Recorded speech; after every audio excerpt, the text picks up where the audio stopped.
مولاي صل وسلم دائما أبدا على آفیشیل یوٹیوب چینل کو سبسکرائب کریں اور بیل آئیکن کلک کریں۔ اب اس کے بعد جو اگلی چیز بڑی اہم ہے، امام بخاری نے پہ رحلات کیے، صحیح بخاری شریف کو لکھنے کے لیے احادیث جمع کی، اور احادیث کے جمع اور تدوین کے لیے اور اخذ اور سماع کے لیے دنیا بھر کے سفر کیے امام بخاری نے۔ اور اتنے سفر کیے امام بخاری نے، ان سفروں میں جو بڑی اہم چیز ہے، سب سے زیادہ امام بخاری نے جن بلاد کا، جن ملکوں کا سفر کیا، میں صرف نام بتا دوں، مکہ معظمہ کا سفر کیا اور وہاں سے احادیث جمع کی، مدینہ کا سفر کیا، احادیث جمع کی، شام کا سفر کیا جمع حدیث اور سماع حدیث کے لیے، بخارا کا سفر کیا، مروہ کا سفر کیا، بلخ کا سفر کیا، ہرات کا سفر کیا، نیشاپور کا سفر کیا، ری کا سفر کیا، بغداد کا سفر کیا، واسط کا سفر کیا، کوفہ کا سفر کیا، مصر کا سفر کیا اور جزیرہ کا سفر کیا۔ یہ سارے سفر امام بخاری نے کیے احادیث نبوی کو جمع کرنے کے لیے۔ اور جو چیز بطور خاص بیان کرنا چاہتا ہوں وہ یہ وہ قول ہے جسے امام عسقلانی سمیت اور امام قسطلانی سمیت جمیع شارحین بخاری نے اور جمیع محدثین نے بیان کیا ہے امام بخاری کا قول۔ وہ فرماتے ہیں دخلت الی الشام و مصر والجزیرہ مرتین، قال البخاری، کہ میں شام، بلاد مصر اور الجزیرہ، جزیرہ دجلہ اور فرات کے درمیان جو علاقے ہیں، اس وقت سوریہ، شام اور عراق کے درمیان اور ٹرکی کے درمیان کے خطے اس وقت کا الجزیرہ تھے۔ فرمایا میں ان تمام ملکوں میں دو مرتبہ گیا، زندگی میں سفر کیے احادیث کو لینے کے لیے۔ وَإِلَى الْبَصْرَةِ 4 مرات، اور بصرہ 4 مرتبہ گیا امام بخاری فرماتے ہیں حدیث کو جمع کرنے کے لیے۔ وَأَقَمْتُ بِالْحِجَازِ 6 أعوام، اور حجاز یعنی مکہ اور مدینہ حرمین شریفین 6 سال قیام کیا احادیث نبوی کو جمع کرنے کے لیے۔ ہر جگہ کے لیے عدد بیان کیے، حرمین شریفین 6 سال رہا، کہیں 4 مرتبہ گیا، کہیں 2 مرتبہ گیا۔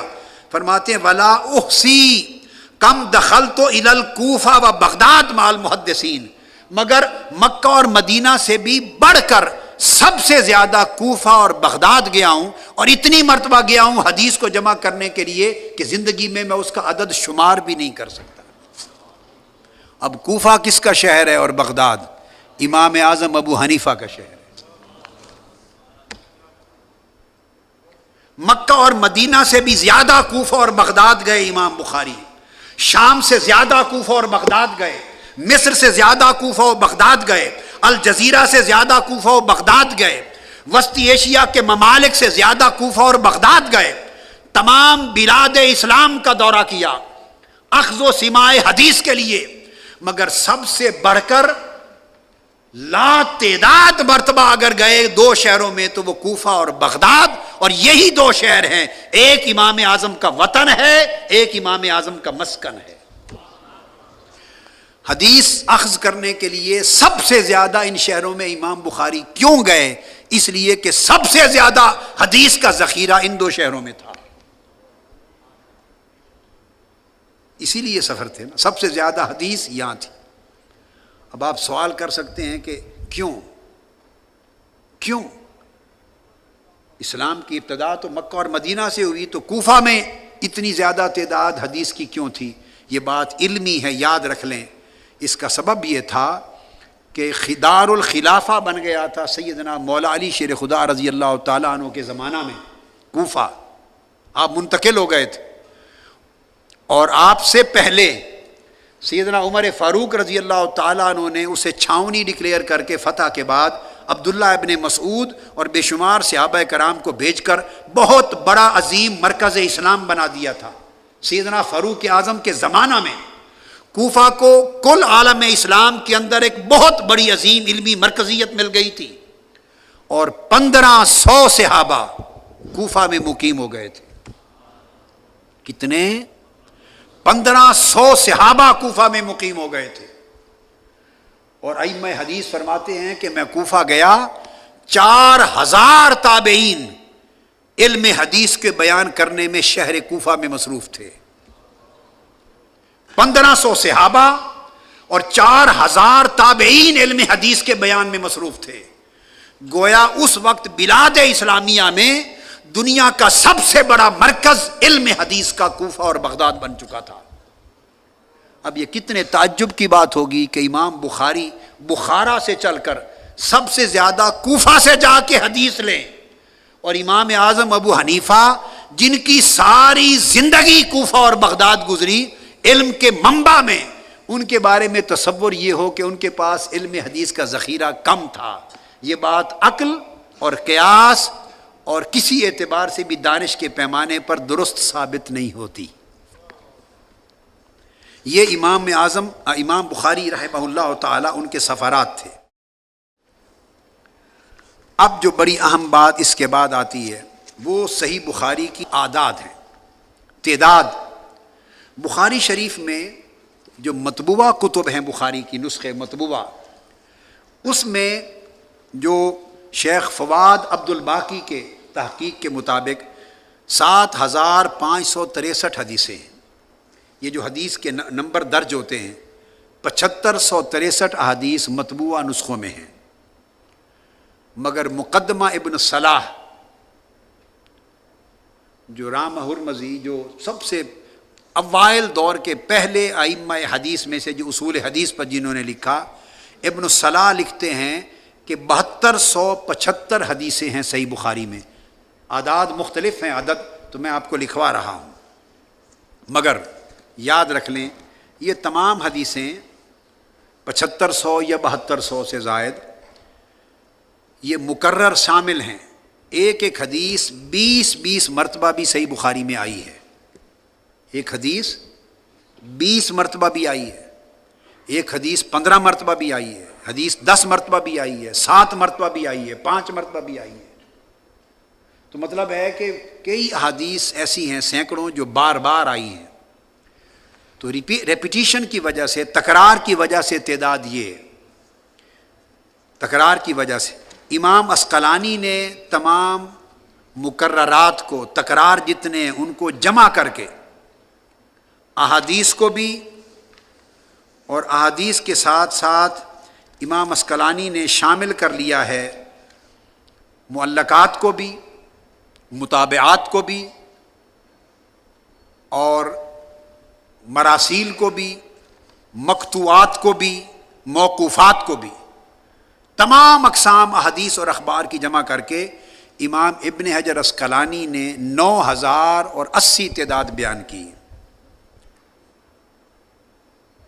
یہ شمار کرنے کے طریقے الگ الگ ہیں جس کی وجہ سے تعداد یہ بنی 9080، مگر جو بطور خاص اگر سارے تکرار نکال دیے جائیں، تمام تکرار ریپیٹیشنز نکال دیے جائیں، ہر حدیث کو یا خبر کو یا اثر کو اگر صرف ایک بار شمار کریں، جسٹ ونس، تو پھر کل تعداد صحیح بخاری کی احادیث کی اور اخبار کی بن جاتی ہے صرف 2513۔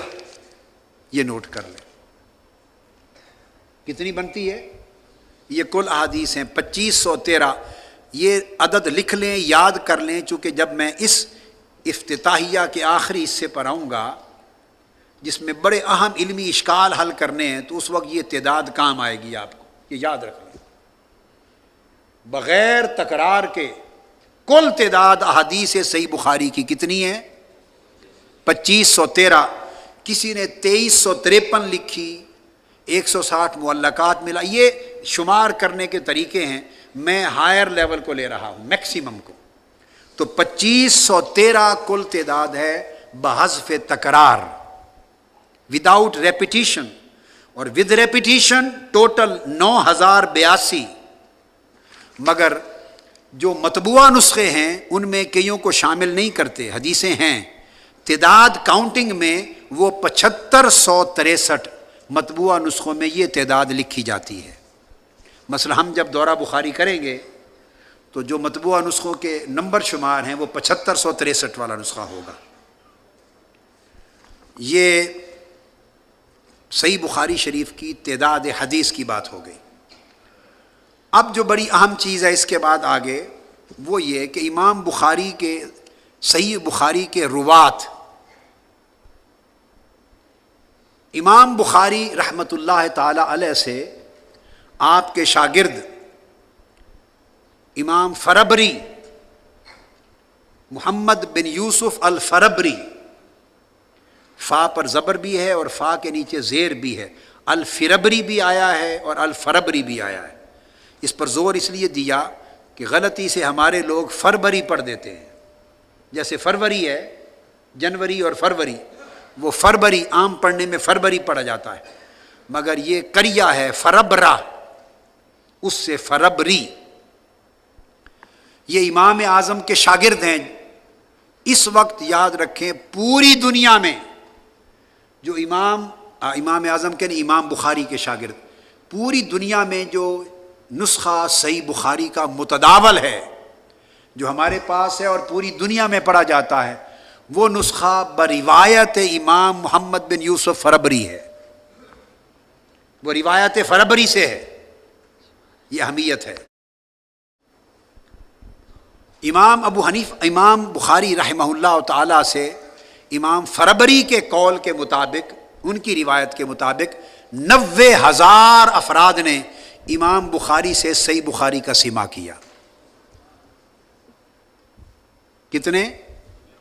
بعض کتب میں 70,000 آیا ہے اور بعض کتب میں امام نووی نے صحت کے ساتھ 90,000 لکھے ہیں، وہ جو امام بخاری کے تلامذہ جنہوں نے ان سے صحیح بخاری کا سماع کیا۔ مگر 90,000 میں سے صحیح بخاری کی روایت جو آگے چلی، صحیح بخاری کی روایت جو آگے چلی وہ 5 ائمہ سے چلی، آپ کے 5 شاگردوں سے چلی، اور وہ شاگرد امام ابو طلحہ منصور البزدوی، دوسرے امام حامد بن شاکر، تیسرے امام ابراہیم بن معقل بن الحجاج النصفی، چوتھے امام القاضی حسین بن اسماعیل المحاملی، اور 5ویں امام محمد بن یوسف الفربری۔ ان 5 شاگردوں سے صحیح بخاری کی روایت چلی۔ اب یہ 5 نام کیوں بیان کیے؟ اس حصے کو میں چھوڑ بھی سکتا تھا، مگر اس کے ایک اندر اہم چیز بتانے والی ہے، وہ یہ کہ روایت چلی 5 تلامذہ میں سے امام بخاری کی صحیح بخاری کی، اور ان 5 میں سے پہلے 2 تلامذہ معروف وہ حنفی المذہب ہیں۔ تو گویا صحیح بخاری شریف کا جو فروغ ہوا دنیا میں، اس کے اندر بھی حنفی اماموں کا دخل ہے۔ امام ابو طلحہ منصور بن محمد البزدوی 329 ہجری میں وفات ہوئی،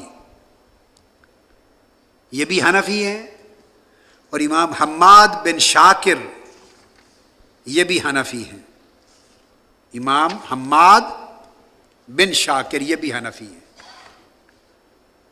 اور امام فربری سے 12 اشخاص نے روایت لی تھی، امام بخاری سے 5 نے لی آؤٹ آف 90,000 روایت بخاری جو آگے چلی 5، ان میں سے امام فربری سے 12 نے روایت لی۔ کتنوں نے؟ 12 نے روایت لی، اور مختلف ملکوں میں ان 12 میں سے مختلف ائمہ کے ذریعے سلسلہ روایت صحیح بخاری کا آگے چلا۔ یہ روات بخاری کے لیے اس قدر ضروری تھا جو میں نے عرض کر دیا، روات بخاری کے لیے۔ اب اس کے بعد بہت اہم چیز جو ذہن نشین رکھنے والی ہے وہ یہ کہ جب امام بخاری نے صحیح بخاری تالیف کی تو بعض لوگوں کو یہ مغالطہ رہتا ہے جو انکار حدیث کرتے ہیں یا انکار حجیت حدیث، یہ مغالطہ رہتا ہے کہ شاید یہ 200 سال بعد پہلی کتاب صحیح بخاری لکھی گئی. تو یاد رکھ لیں حدیث میں صحیح بخاری پہلی کتاب نہیں ہے.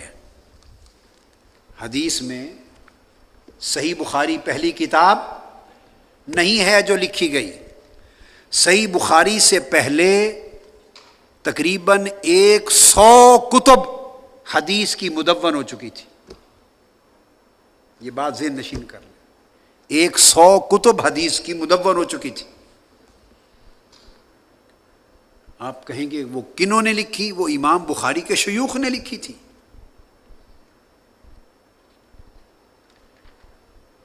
اور امام اعظم ابو حنیفہ کے تقریباً 150 تلامذہ ائمہ حدیث کے درجے پر فائز ہو چکے تھے امام بخاری سے پہلے. امام بخاری سے، اگر موضوع میرا یہ نہیں ہے، اگر موضوع ہوتا اور وقت اجازت دیتا تو میں پورے کے پورے 150 تلامذہ امام اعظم کے جو امام بخاری سے پہلے حدیث کے امام تھے ان ساروں کے نام آپ کو بتاتا.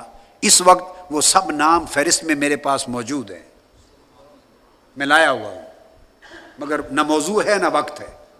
150 تلامذہ تو امام اعظم کے حدیث کو بیان کر چکے تھے، اور ان میں امام ابو یوسف اور امام محمد جیسے ائمہ، اور خود امام اعظم جنہوں نے احادیث کی کتابیں مدون کر دی تھی. اور امام جلال الدین سیوطی، وہ حنفی نہیں ہیں، شافعی ہیں، تبییض الصحیفہ میں لکھتے ہیں کہ سب سے پہلے علم حدیث مدون کرنے والے امام ابو حنیفہ ہیں. امام سیوطی نے لکھا ہے تبییض الصحیفہ میں، اول من دون العلم، اے علم الحدیث، وہ امام ابو حنیفہ. امام مالک الموطا لکھ چکے تھے، چند ایک بتا دیتا ہوں. امام شافعی اپنی مسند لکھ چکے تھے. امام احمد بن حنبل 40,000 احادیث کا ذخیرہ مسند احمد بن حنبل تیار کر چکے تھے. پھر اس طرح امام ابن ابی شیبہ امام بخاری کے اساتذہ میں سے، وہ مصنف ابن ابی شیبہ لکھ چکے تھے. امام عبد الرزاق امام بخاری کے شیخ ہیں، وہ مصنف عبد الرزاق لکھ چکے تھے. امام بخاری کے بالکل قریب مگر آپ سے پہلے ایک ہی زمانہ امام دارمی مسند دارمی لکھ چکے تھے. امام زہری لکھ چکے تھے حدیث کی کتاب. امام شعبی لکھ چکے تھے. عبداللہ بن مبارک لکھ چکے تھے. سفیان بن ثوری لکھ چکے تھے. سفیان الثوری لکھ چکے تھے. امام وکیع بن الجراح لکھ چکے تھے. ہر شہر کے اندر ائمہ محدثین اپنے اپنے ذخائر کتب حدیث کے مدون کر چکے تھے، اور یہ سب صوفیات ہیں. امام بخاری کے ماننے والے اور امام بخاری کا کثرت سے نام لینے والے اگر تصوف اور ائمہ تصوف کا انکار کریں تو یہ بات بڑی عجیب لگتی ہے، متضاد لگتی ہے، کہ جن پر امام بخاری نے اعتماد کیا اور جن کو امام بخاری نے امیر المومنین فی الحدیث سمجھا، وہ تو امام فی التصوف بھی ہے، اور انہی کی کتابیں امہات کتب ہیں تصوف میں، جن پر بعد کی کتابوں کا مدار ہے.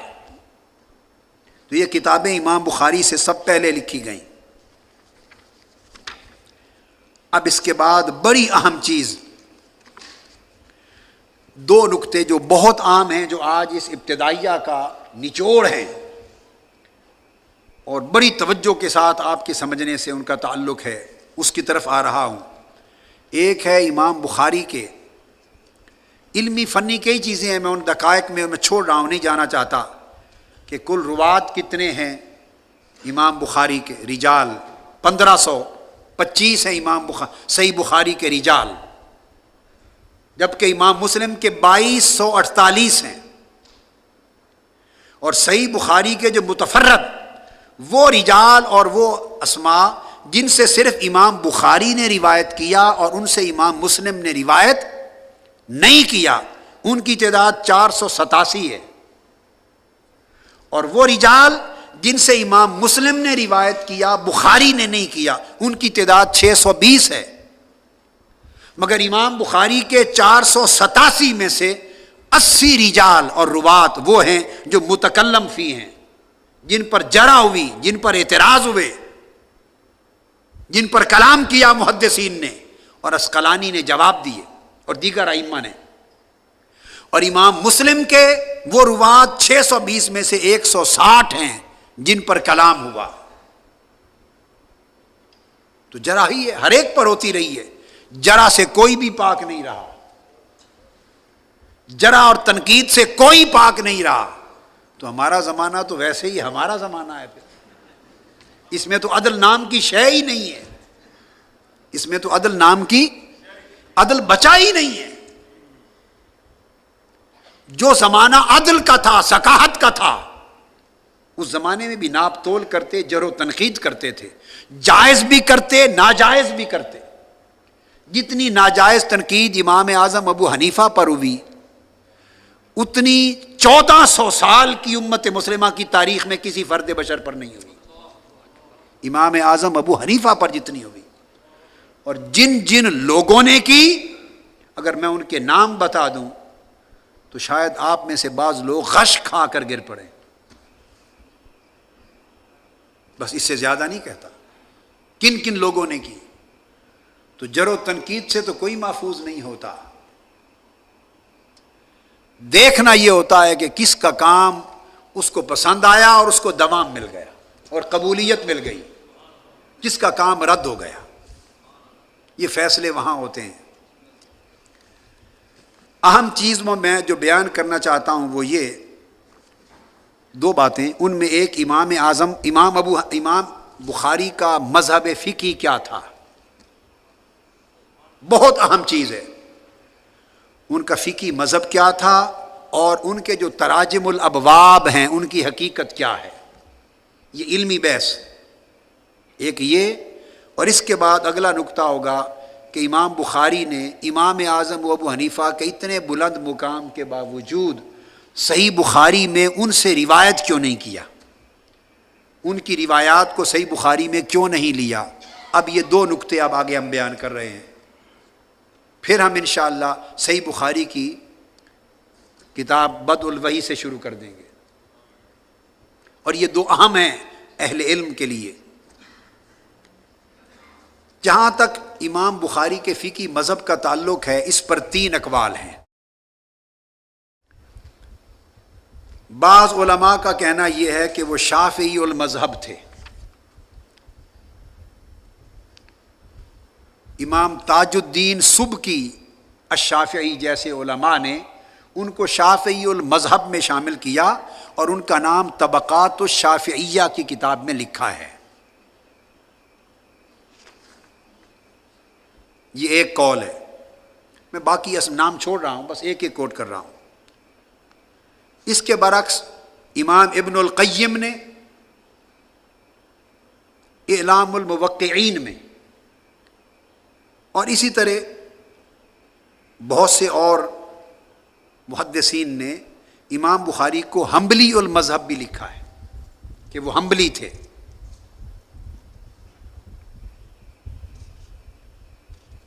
دو باتیں آ گئیں۔ ایک تیسرا قول یہ ہے جس کو شیخ طاہر الجزائری نے اور امام ابن حجر المکی نے بھی اس کی طرف رجحان دیا ہے، اور کئی اور محدثین نے بھی رائے دی کہ وہ سمجھتے ہیں کہ وہ مجتہد مطلق تھے۔ ان کا خیال یہ ہے کہ وہ خود مجتہد تھے، یعنی مقلد شافعی یا مقلد حنبلی نہیں تھے، بلکہ خود مستقل مجتہد تھے، مستقل مجتہد تھے۔ یہ تیسرا قول ہے۔ میں نے ان تمام اقوال کو بھی دیکھا اور پوری صحیح بخاری کو ایک بار نہیں، الحمدللہ تعالی دیگر کتب کے علاوہ حدیث اول سے حدیث آخر تک کئی بار اس طرح پڑھا جیسے قرآن مجید کی تلاوت کرتے ہیں، لفظاً لفظاً۔ پھر تراجم الابواب بھی دیکھے، شروع بھی دیکھی، ابحاث بھی دیکھی، اور سارا کچھ دیکھنے کے بعد میں اس نتیجے پر پہنچا ہوں کہ میری رائے جو میں دینا چاہتا ہوں، اور کئی اور علماء کی بھی یہ رائے ہوگی، وہ یہ کہ اگر تو وہ مجتہد مستقل تھے، خود کو مجتہد مستقل سمجھتے تھے، تو ان کے مذہب فقہی کو آگے مقلدین نہیں مل سکے، اس لیے ان کا مذہب رواج نہیں پا سکا، مقبول نہیں ہو سکا۔ اور جیسے حنفی، مالکی، شافعی اور حنبلی 4 ہیں، تو وہ مذہب بخاری نہیں بن سکا فقہ میں۔ کچھ مذاہب تھے جیسے مذہب ظاہری ہے، تھوڑا عرصہ چلے، تھوڑا عرصہ امام داؤد ظاہری کے، مگر پھر وہ ترک ہو گیا، متروک ہو گئے، مگر ان کا مذہب چلا نہیں۔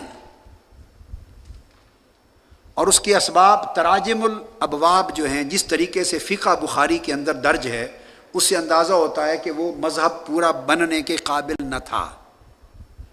لہذا درست ہے کہ وہ امیر المومنین فی الحدیث ہی رہیں۔ بعض لوگ فقہ بھی ان سے لینا چاہتے ہیں، یہ ان کی غلطی ہے، علمی غلطی ہے۔ تو واقعہ یہ ہے کہ وہ درجہ اجتہاد پر تھے، میری رائے یہ، وہ مجتہد تھے، مستقل نہ ہوں، مجتہد غیر مستقل، مجتہد تھے، مگر رجحان ان کا زیادہ تر امام شافعی اور امام احمد بن حنبل کی طرف تھا، اور بہت سے مسائل میں نام لیے بغیر انہوں نے امام اعظم ابو حنیفہ کے مذہب کی بھی تائید کی ہے فقہی احکام میں۔ بخاری شریف میں کئی جگہ ملتی ہے کہ احکام شافعیہ سے اختلاف کیا ہے، نام نہیں لیتے، مذہب حنفی کی تائید کی ہے، اہل علم کو سمجھ آ جاتی ہے کہ یہاں وہ کس کی تائید کر رہے ہیں اور کس کی خلاف۔